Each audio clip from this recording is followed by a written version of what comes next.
Good afternoon. Earlier today, I attended the funeral of Casey Goodson Jr., at the request of his mother. No parent should have to bury their child, and I am heartbroken for Mrs. Payne, as well as Casey's siblings and his friends.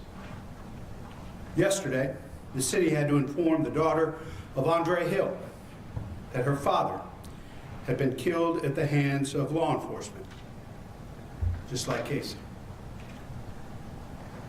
It is simply an unexplainable loss. The call for service early yesterday morning was a non-emergency call from a neighbor, not a 911 call, about a car in the street that was being turned on and off.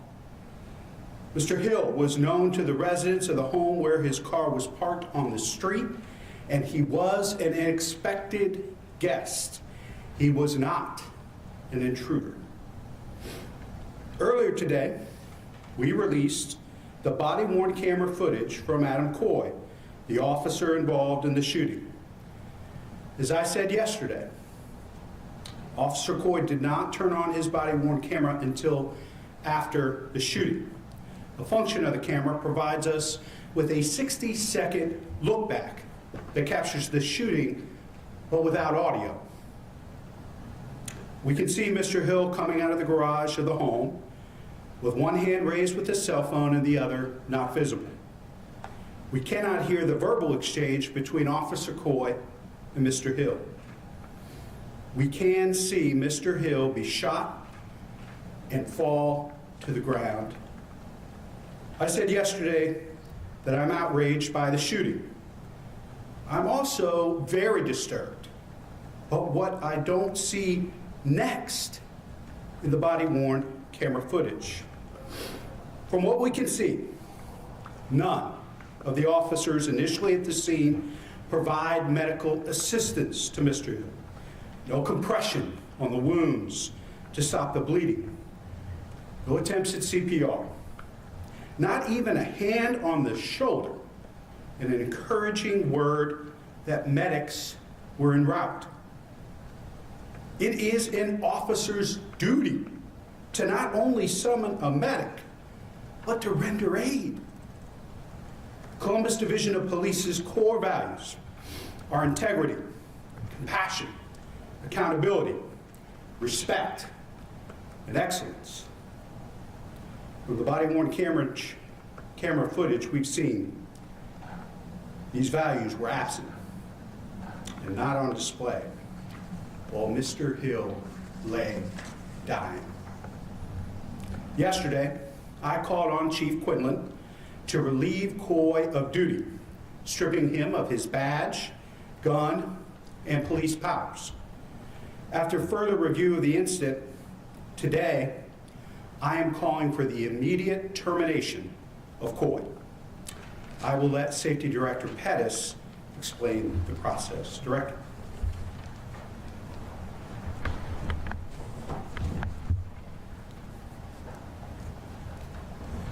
Thank you, Mayor. Good afternoon, everyone. This is a very sad day for our city. The city I grew up in, the city my grandchildren now grow up in, the city I've lived in all my life as a black man. To our black community, I say this: I know your pain, I understand your fears and your anger, but I am not just a black man. I am the Director of Public Safety. That carries with it obligations and responsibilities I cannot shirk. I am the sole person in the city of Columbus with the authority to hire police officers and to fire them. And when it comes to those decisions, any personal emotions have to be set aside.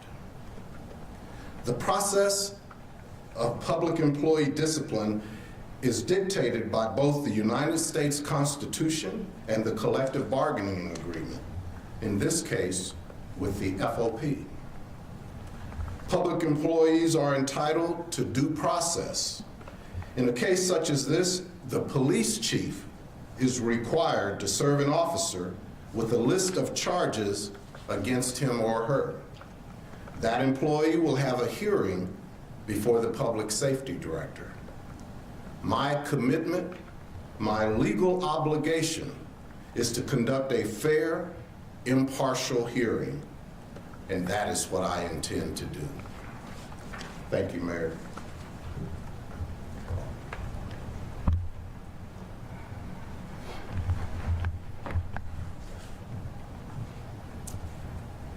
Thank you, Director Pettus.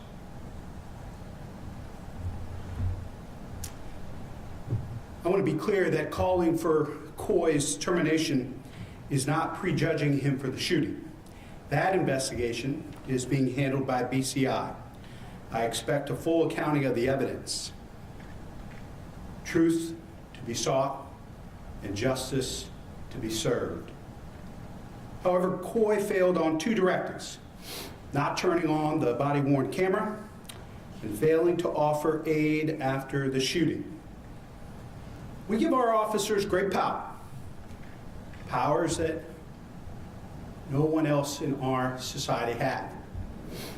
The power to stop, to detain, to question, to arrest, to use force, and to even take life. And with that power comes great responsibility, including using body-worn cameras and rendering aid. Our community is grieving and suffering. A final goodbye to Casey Goodson this morning, and now we mourn the death of Andre Hill this afternoon. Enough is enough. This community is exhausted. The African American community is fearful, concerned, outraged, and exhausted. If there were other members of our community that were under threat, there were a menace to our Jewish brothers and sisters at synagogues. There were threats to the Asian American community, Indian American, Latinos, and places they lived. This community would come together and stand up to make sure our neighbors were safe. That is what we must do as a city, as a community. We are better than this. And we must make sure that everyone is safe. I'll be happy to take some questions. Mayor, what can you tell us about Mr. Hill? Was he a Columbus resident? Can you just paint a picture for us of him? Yeah, some preliminary information. I reached out to his daughter this morning and hoping to talk to her. Our office has been in contact with his brother as well. I don't know much about Mr. Hill at this moment, other than, trying to gather more information for family and friends about him. Columbus resident? I believe so. Do you know if he was at all related to the initial call about the SUV running, and if he had anything to do with the initial call that led officers there? I do not. I believe that you all have gotten the footage as well as a copy of that initial call around noise or the car being started and stopped. Obviously not a call with any concerns of safety or fear, but just simply a call of a car being started and somebody sitting in the car for some period of time. And we believe that was connected to Mr. Hill. As I said before, Mr. Hill was known to the residents at the home. He was expected. He was not an intruder. He had not committed any crimes. Not aware of any issues involving Mr. Hill. Can you give us a reaction of when you saw that video? Tell us what you saw and what bothered you about it. Well, I was stunned.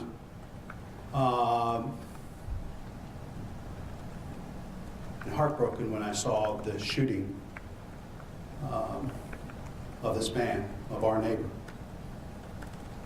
That was stunning enough. But then to see him lying in the driveway, minute after minute after minute after minute, with no attempt to render aid and comfort.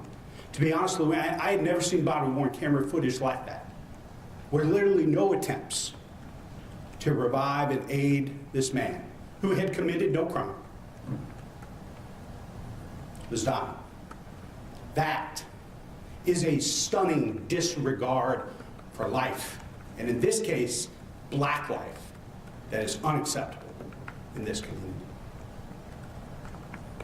Do you know how many minutes it was before he was finally helped? Several minutes. I think we should have a specific number, but certainly more than 5. It may have been closer to 7 or 8 minutes. Could be. We have other body on camera footage. Yeah. And was it officers? Several minutes. Was it officers or was it emergency responders who first rendered aid to him? We don't know that yet. Exactly. But we know a medic was en route, but no officers on the scene from the footage we saw today attempted to offer any aid, comfort, or support, as they are required. Yes? Will there be any other discipline for the other officers there who did not administer aid? Officers that don't follow the policies, procedures, training, and directives of the chief and the safety director will be held accountable. Is there body-worn camera of the second officer who was there? We believe so, but I'm not sure if that's been released to the public It yet, hasn't been released. but it will be Yeah. soon. Has she been interviewed? I believe that in a conversation I had with Attorney Joan Yost, one of the reasons we wanted to delay the release of the footage today was to make sure that the family had a chance to see the footage first before it became public, but also at the request of Attorney General Yost, who I spoke with yesterday, who was scheduled to interview the officer today, I believe, at 1 o'clock. And he wanted a chance to interview her before the footage became public, so we honored that request. This might be a Pettus question. Director, what can you tell us about Adam Coy and his history with the department? How long has he been on? And our sources are saying that he had a history of issues with the department. I know there's a process that you need to go through. Can you explain that process, and what do we know about Adam Coy? Yes, I can explain the process to you, but I can't tell you much about Adam Coy. The police chief notifies members of charges against them. They are entitled to just cause, which the police chief provides the comparables, if they exist, of similar misconduct, similar charges, similar discipline. He provides all of that to me. Members are entitled to representation, and so the member and their representation, their schedules are coordinated by my office, along with my HR officer, a city attorney representative, and the chief's designees, which are usually representatives from Professional Standards and the Internal Affairs Bureau. They present the chief's case to me. Then the member's representation, the FOP, their legal representation, present a defense for the member. So the member is entitled to be notified. The chief has to also provide any awards, commendations, along with the member's personnel history. And He can't be fired unless there's due process. Is that correct? that's some of the due process that I'm explaining to you now. And so timeline for that, so people that are watching have an idea of what we should expect here coming up at the end of this month and in January? I have not heard from the chief yet, but I expect that I will hear from the chief soon. The chief is required to notify the member of any charges filed against him. He also notifies me I suppose the big question mark will be the coordination of those schedules. The member is entitled to be notified. The member is entitled to have representation. So we are required to coordinate schedules with the FOP and their attorneys. And that's the big question mark that I won't know until I'm notified. And I review the chief's recommendation. I determine whether I agree with it, dismiss it, or change it. So that process could take several months. No, it will not take several months. The chief has relieved the member of duty. I believe the contract indicates being relieved of duty without pay shall not be beyond 20 days. So is he paid or not paid, just to clarify? The relieved of duty without pay shall not be for longer than 20 days. But has that happened? Because our indication was he was being paid. There's being relieved of duty with pay and there's being relieved of duty without pay. I have not heard from the chief yet which one he has done. There's also being unassigned or being put on administrative duty. I understand the chief has relieved him of duty, which means he took his gun and badge and he no longer has the authority of a police officer. That's different than administrative assignment where you're just put at a desk. The termination process will begin immediately. Thank you, sir. The process that the directors outlined will begin immediately. A hearing will be held and determination will be made by the director as quickly as possible. And so have charges then been alerted to him or filed? No, I believe that will take place in short order Do today, you know what tomorrow. those charges will be? Violation of the orders that I outlined earlier. Refusal to turn on body-worn camera, as well as not rendering aid. There may be more. This is a question for the mayor or the director. The Columbus police officers undergo some of the most rigorous training probably in the country. I mean, the Columbus Police Academy is a sought-after destination by police departments, but none of that seemed to be on display in this incident, at least if you look at the video. Does something need to change with veteran officers training? Are they getting enough training after the academy? Well, I think clearly what we saw on display did not meet this community's expectations and don't measure up to the Division of Police values and the training that folks undergo. So we're going to look at everything. But clearly, not having the cameras turned on, not rendering aid are two of the major issues. And that was not done just by one officer, but multiple officers. The refusal or inability, unwillingness to render aid. Clearly, we have a problem that we need to address. Will those other officers' names be released and what discipline is possible for them? Yeah, maybe the director can speak to that. I think obviously the chief will investigate that. We're focused primarily on this shooting and the process, the termination process that would involve Officer Coy, but certainly there were others that did not follow the policies and procedures of the Division of Police and what training had called for. Mayor, has Quinlan been asked for resignation? There are probably lots of folks that I've heard from that have called for his resignation. I have not asked for his resignation. But I think it's very important for the public to see the civilian oversight of the Division of Police. Director Pettus and I are charged by the community. Director Pettus answers to me, I answer to the community. And this Division of Police is being investigated for conduct and being out of policy and procedure. The director and I are going to hold the division, these officers, and ultimately the chief accountable for what has happened. When will you decide whether Chief Quinlan stays or goes? We're focused on getting truth and justice for these families, holding folks involved accountable. But I will, make that decision once we know more about this investigation and these facts. Why isn't Chief Quinlan here to talk about this? Again, because I think the civilian oversight, the Division of Police is being investigated right now.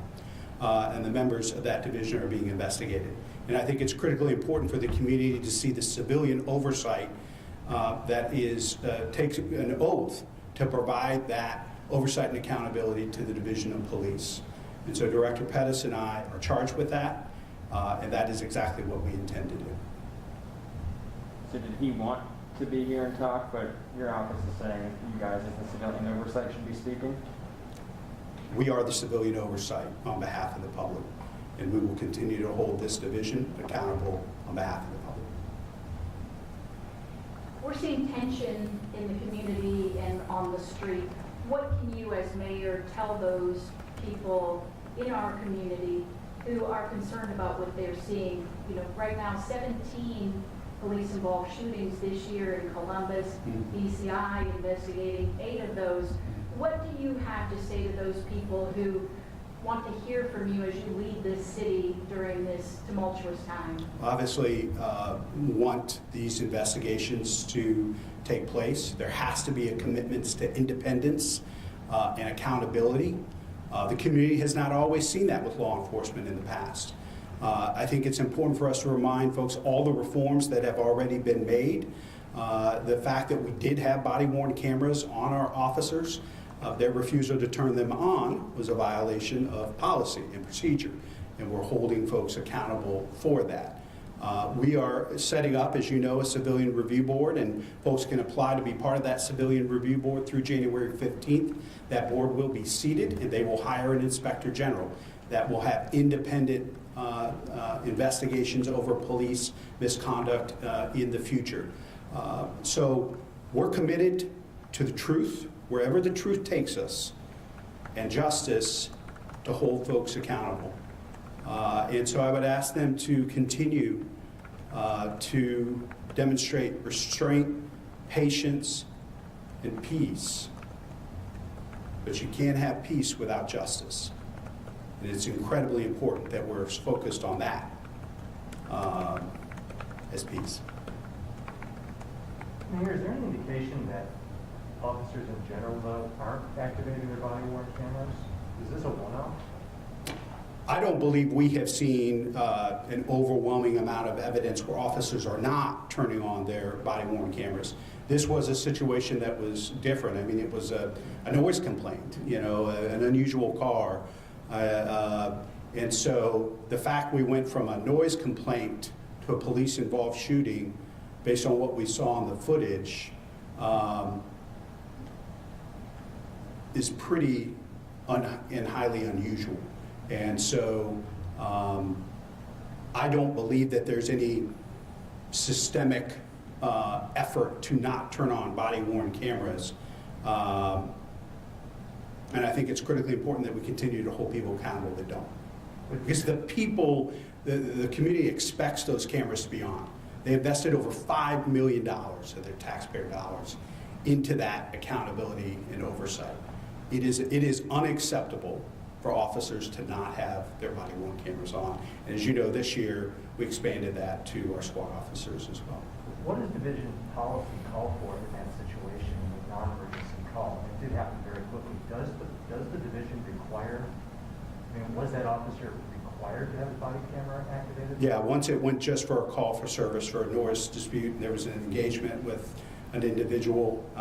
That, I believe, is the policy and procedure of the Division of Police, and that's what they're in violation of, is when it went from a noise complaint to that interaction with that individual that they hadn't been necessarily called to interact and deal with. So just playing devil's advocate, should they have turned them on when you see Mr. Hill first sort of walk forward? Is there a trigger point where the policy requires them to do it? Yeah, I'd probably speak to the chief to that level of detail when it goes on and when it goes off, but my understanding is as soon as it went from investigating a very lower priority noise complaint to an interaction with the public or certainly on private property, that camera should have been on, but that could be a question to the chief or, I don't know, director, if you want to answer it. Those are some of the things that will take place in my disciplinary hearing. The chief's designees will present facts and circumstances charging the individual with violation of the policy. The FOP, their representative, and their attorney will present arguments as to why the member may have been in compliance with the policy. And so I can't get ahead of that hearing process for a specific case before it takes place, but in general, that's how the procedure will work. My understanding of the policy, as to speak to Andrew's train of thought, is that the cameras were turned on for priority 1 and 2 calls, like your robberies, your murders, and that for a noise complaint, they wouldn't necessarily do it. So what is that trigger point? Do we know that? Yeah, that's what I was just speaking to. I think it went from just responding to the noise complaint, interacting with a member of the public, particularly on private property. But I think the chief can speak to specifically that, and maybe Sergeant Fuqua if you want to follow up with him afterwards. It's a level of detail that they would be able to provide. Yes? In the video, you can see Mr. Hill holding up his phone. Is there any chance his phone caught any of the interaction? I'm not aware of that, but certainly it's possible. But I'm not aware of that, and that hasn't been made available to us, and nobody has mentioned that to us. Does anybody know why he's holding his phone? It's a very deliberate act. It wasn't clear if he's filming or not, but it's very deliberate when he's holding it up. We don't know that yet. What do you want the citizens of Columbus to take away from what you're telling us today?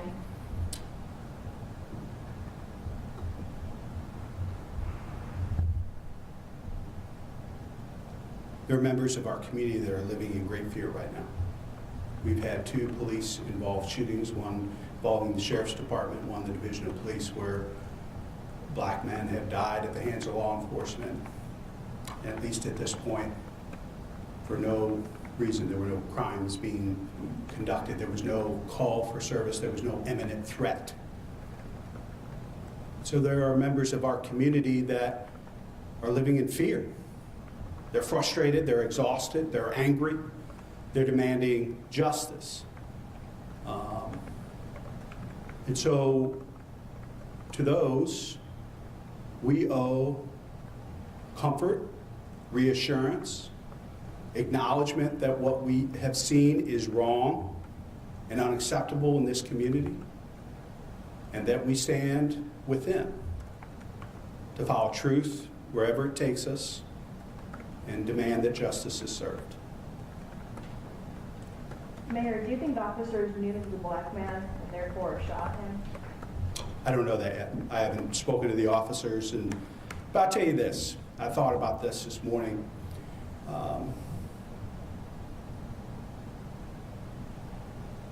Rowan Court isn't far away from Oberlin Drive.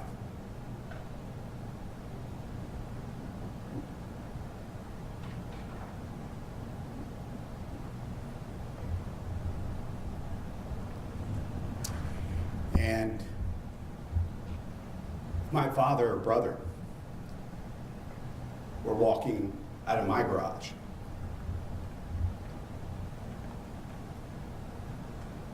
would the result have been the same?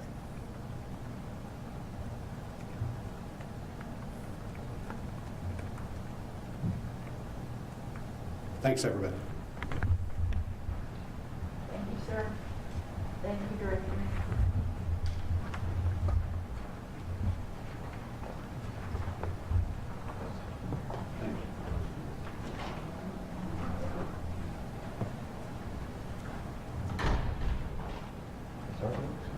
Can you help with this? What is